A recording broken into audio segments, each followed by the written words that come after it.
नमस्कार, हिमाचल दस्तक में आपका स्वागत है। मैं हूं स्मृति भारद्वाज। पेश है आज दिन भर की प्रमुख खबरें। मुख्यमंत्री सुखविंदर सिंह सुक्खू ने आज जिला किन्नौर के कल्पा में बालिका आश्रम का दौरा किया। उन्होंने कहा कि राज्य सरकार निराश्रित बच्चों के कल्याण के लिए निरंतर कार्य कर रही है। सरकार हिमाचल प्रदेश में अनाथ व विशेष रूप से सक्षम बच्चों के कल्याण के लिए प्रतिबद्ध है।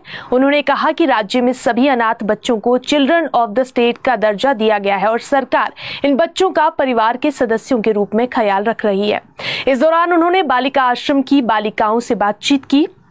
उन्होंने आश्रम की बालिकाओं को जीवन में सफल होने के लिए कड़ी मेहनत और निरंतर प्रयास करने के लिए कहा।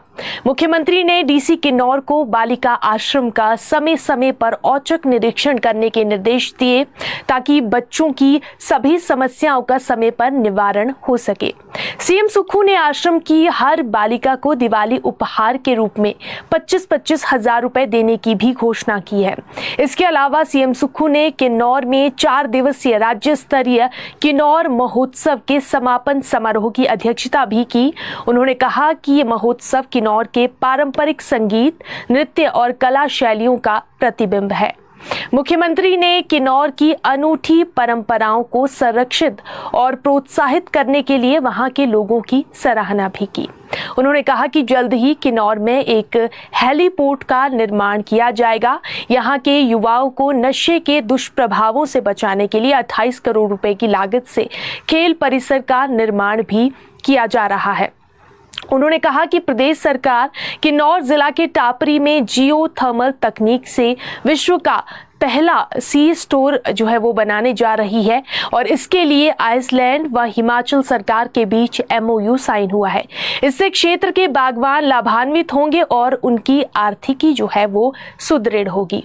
उन्होंने कहा कि सरकार ने अपनी 10 गारंटियों में से 5 गारंटियों को अब तक पूरा कर लिया है और पात्र लोगों तक इन योजनाओं का लाभ जो है वो पहुंचाया जा रहा है।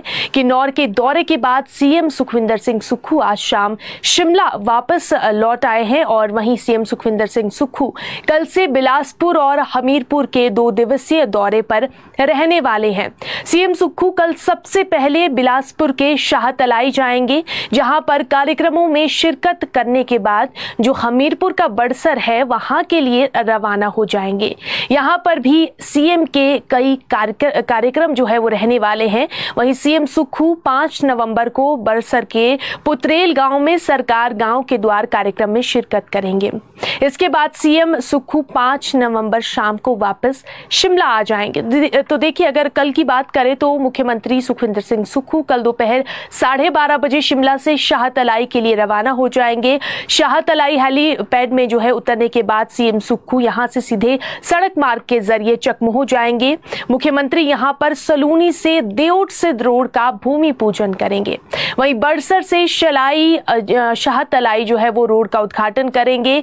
बिछड़ी में बने हिमाचल प्रदेश लोक निर्माण विभाग के सब डिवीजन जो कार्यालय है उसका उद्घाटन भी करेंगे। सीएम चकमोह से कलवाल गांव जाएंगे जहां पर उनका एक कार्यक्रम है और यहां दोपहर 3 बजे सीएम शाहतलाई से भूमलू हेलीपैड निकल जाएंगे। सीएम का लजियाना में भी रिजर्व कार्यक्रम है और इसके बाद सीएम रात्रि ठहराव के लिए लोक निर्माण विभाग के सेरा रेस्ट हाउस जाएंगे।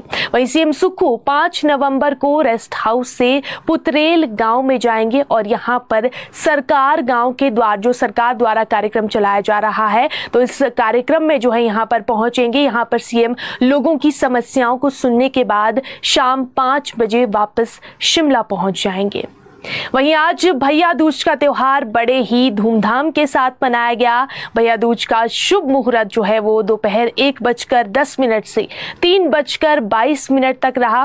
बहनों ने इस उपलक्ष्य पर भाइयों की पूजा की और आज सुबह से लेकर शाम तक जो है महिलाएं बसों में निःशुल्क यानी कि फ्री यात्रा जो है फ्री सफर कर रही है और ये सुविधा महिलाओं को सिर्फ HRTC द्वारा ही दी गई है।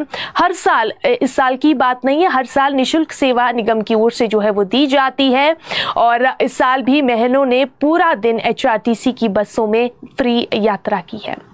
वहीं मंडी में भाजपा की एक महत्वपूर्ण बैठक का आयोजन किया जा रहा है। ये जो बैठक है ये कल सुबह जो है 11 बजे होगी।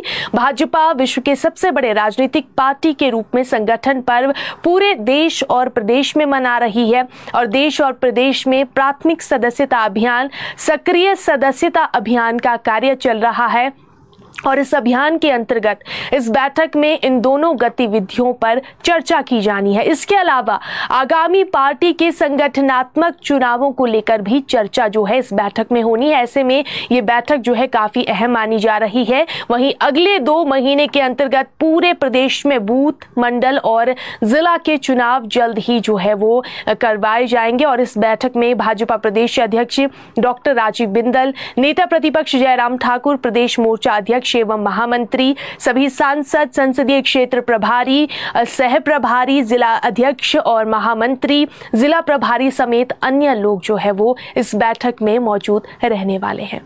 उधर भाजपा के प्रदेश अध्यक्ष डॉक्टर राजीव बिंदल ने प्रदेश सरकार की गारंटियों पर जुबानी हमला बोला है।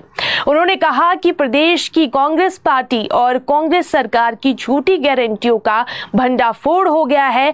पूरे देश को पता लग गया है कि हिमाचल में सत्ता प्राप्त करने के लिए किस तरह कांग्रेस पार्टी ने हिमाचल प्रदेश की गरीब आम जनता को ठगा। उन्होंने कहा कि झूठी गारंटियों का पहाड़ खड़ा करके लोगों से वोट जो है वो लिए हैं और अब वो झूठी गारंटियां है एक एक करके धराशायी हो रही हैं।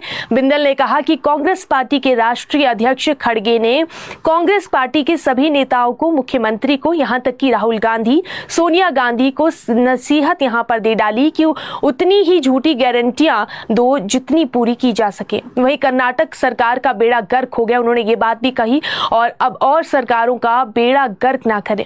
बिंदल ने कहा कि हिमाचल प्रदेश की जनता को जिस तरह से ठगा गया, न पहले कभी ऐसा हुआ और ना ही भविष्य में ऐसा होगा। उन्होंने कहा कि 22 महीने की सुखविंदर सिंह सुक्खू सरकार सबसे निकम्मी सरकार साबित हुई है। वहीं राज्य की सुक्खू सरकार अब पीडब्ल्यूडी की टेंडर प्रक्रिया में बड़ा बदलाव कर रही है। व्यवस्था परिवर्तन की कड़ी में अब लोक निर्माण विभाग की फंक्शनिंग में बदलाव हो रहा है और इसके तहत अब सिंगल टेंडर मामलों में दोबारा टेंडर प्रक्रिया शुरू करने की बजाय जो संबंधित वर्ग है उनको अवार्ड कर दिया जाएगा, यानी ठोस कारण ना होने पर सिंगल टेंडर केस में भी रिकॉल नहीं होगा। इसके पीछे बड़ी वजह यह है कि सिंगल टेंडर के चलते बड़ी परियोजनाओं के टेंडर लंबे समय तक जो है लटक जाते हैं और इस कारण इनकी जो अनुमानित लागत है उसमें भी वृद्धि होती है और इस कारण मुख्यमंत्री सुखविंदर सिंह सुक्खू ने आदेश जारी किए हैं कि अकारण सिंगल टेंडर मामलों को रिकॉल करने की बजाय अवार्ड कर दिया जाए और इसके लिए उन्होंने विभाग को अधिसूचना जारी करने के आदेश दिए हैं। इसके अलावा टेंडर प्रक्रिया की समय अवधि को भी सीमित कर 4 सप्ताह के बजाय 5 से लेकर 15 दिन के बीच किया जाए। वहीं यानी कि 5 करोड़ तक के टेंडर की प्रक्रिया 5 दिन के भीतर पूरी कर ली जाए और इससे अधिक राशि के टेंडर 15 के भीतर यानी कि 15 दिन के भीतर जो है वो खोल दिए जाए। टेंडर प्रक्रिया के इस बदलाव के बीच ठेकेदारों के पंजीकरण को लेकर भी राज्य सरकार ने सख्ती कर दी है। वहीं सरकार ने नई अधिसूचना जारी कर अब कॉन्ट्रैक्टर रजिस्ट्रेशन को लेकर अधीक्षण अभियंता की शक्तियां जो है यहाँ पर उनको छीन लिया है। नए आदेशों के अनुसार अब सी क्लास के कॉन्ट्रैक्टर की रजिस्ट्रेशन अधीक्षण अभियंता को नहीं होगी। लोक निर्माण विभाग की नई नोटिफिकेशन में स्पष्ट कर दिया गया है कि अब ए, बी और सी क्लास के कॉन्ट्रैक्टर की रजिस्ट्रेशन ईएनसी की अध्यक्षता वाली जो कमेटी है वो करेगी और इन तीनों कैटेगरी के जो ठेकेदार हैं उनके पंजीकरण के लिए 3 सदस्यीय कमेटी बनाई गई है। इसमें लोक निर्माण विभाग के मुखिया ईएनसी कमेटी के चेयरमैन होंगे। इसके अलावा अधीक्षण अभियंता डिजाइन और कंट्रोलर फाइनेंस कमेटी के सदस्य होंगे। क्लास डी ठेकेदारों के पंजीकरण की शक्तियां अब अधीक्षण अभियंता से मुख्य अभियंता को शिफ्ट कर दी गई हैं।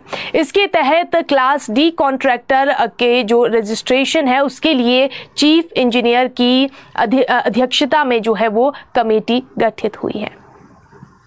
वहीं हिमाचल प्रदेश के सरकारी स्कूलों में कल से वोकेशनल शिक्षा ठप हो जाएगी, क्योंकि वेतन एरियर ना मिलने पर 2400 व्यावसायिक शिक्षक अनिश्चितकालीन हड़ताल पर जा रहे हैं। वो मांगे पूरी होने तक सामूहिक हड़ताल पर ही रहेंगे। उन्होंने फैसला लिया है। वोकेशनल शिक्षक संघ के अध्यक्ष अश्वनी डटवालिया का कहना है कि कंपनियों के फरमानों से वोकेशनल जो टीचर्स हैं वो काफी परेशान हैं। उनका आरोप है कि कंपनियां सरकार के आदेशों को भी पूरे तरीके से दरकिनार कर रही है। सरकार ने कंपनियों को आदेश जारी किए थे कि 20 अक्टूबर तक इन शिक्षकों का एरियर जारी कर दिया जाए, लेकिन बावजूद इसके अभी तक 2 कंपनियों ने ही एरियर जारी जो है यहाँ पर नहीं किया है। और उनका ये कहना है कि ये कंपनियां मनमाने ढंग से वेतन प्रदान करती है और इसकी कोई समय अवधि भी तय नहीं की गई है। ऐसे में विरोध करते हुए शिक्षकों ने 4 नवंबर यानी कि कल से हड़ताल पर जाने का फैसला लिया है।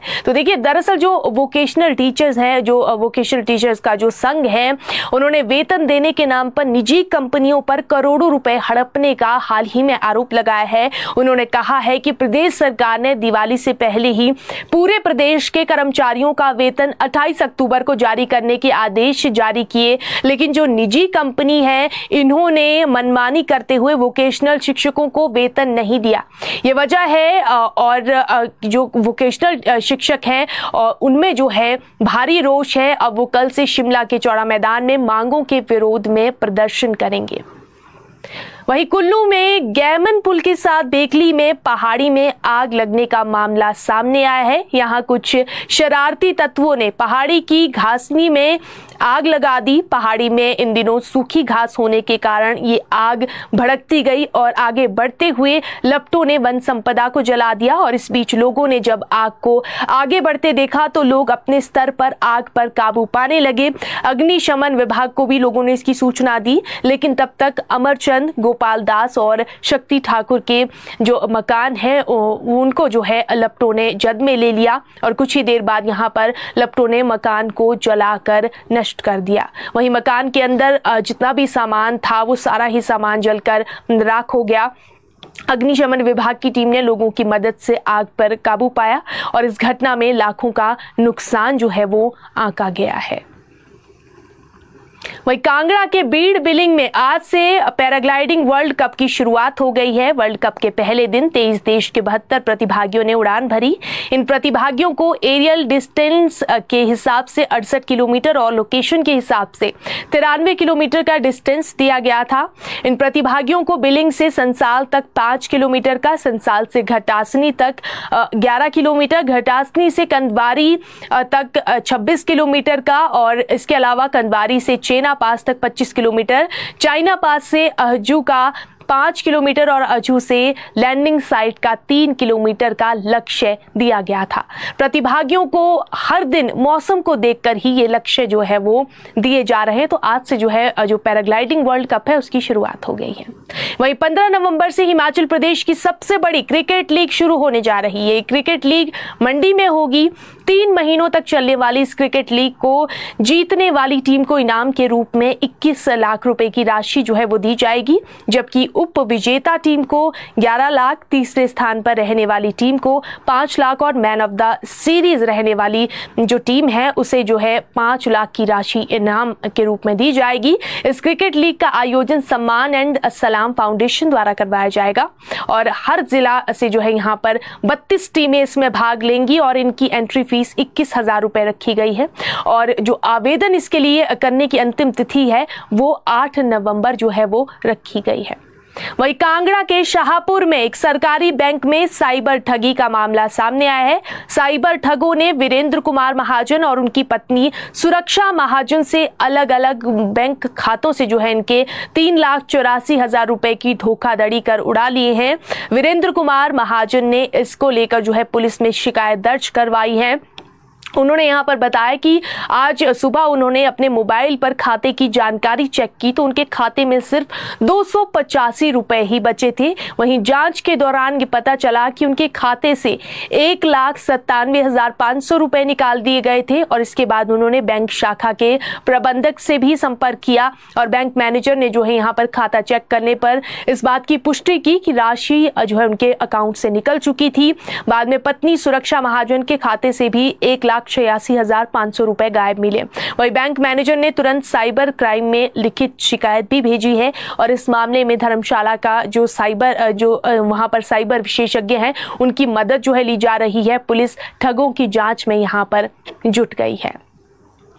वहीं हमीरपुर में अवैध खनन को लेकर सरकार ने कड़ा रुख अपनाया है। खनन विभाग की सख्ती के चलते 5 क्रशरों को बंद कर दिया गया है और इन पर करोड़ों रुपए का जुर्माना भी सरकार द्वारा लगाया गया है। इनमें से 2 क्रशर हमीरपुर की पुंग खड्ड में, 2 बड़सर के शुक्कर खड्ड में और 1 नादौन के जोल सप्पड़ में चल रहे थे। इन सभी क्रशरों पर अवैध खनन में संलिप्त होने का आरोप है और जिला की खड्डों से अवैध रूप से पत्थर, रेत और बजरी निकालकर ट्रैक्टर और ट्रॉलियों और ट्रकों में ढोने का सिलसिला जो है यहां से जारी है। खासकर बात करें पुंग खड्ड की, पपरोल खड्ड और भोरंज की, सीर खड्ड की, तो यहां पर अवैध खनन जो है वो तेजी से हो रहा है। और इतना ही नहीं, लोक निर्माण विभाग के पुल के पास भी अवैध खनन देखने को मिल रहा है, जिससे इन क्षेत्रों की प्राकृतिक जो स्थिति है उस पर भी काफी बुरा असर जो है पड़ रहा है और जिसको देखते हुए अब विभाग ने जो है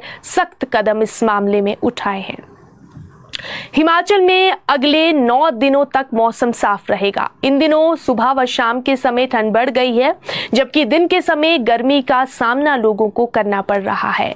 और वहीं मौसम साफ बना रहने से अब हिमाचल में सूखे जैसे हालात भी दिन ब दिन पैदा हो रहे हैं। खुश्क ठंड ने लोगों की मुश्किलें जो है यहाँ पर बढ़ा दी हैं। लेकिन अब आने वाले 9 दिनों तक मौसम जो है वो बिल्कुल साफ बना रहेगा। हालांकि पहाड़ों की बात करें तो पहाड़ों पर सुबह और शाम के समय लोगों को ठंड का सामना करना पड़ रहा है, लेकिन दोपहर के समय चटकती धूप जो है वो लोगों के पसीने छुड़ा रही है और दोपहर के समय गर्मी का सामना जो है करना पड़ रहा है। तो ऐसे में आने वाले 9 दिनों तक मौसम जो है बिल्कुल साफ बना रहेगा।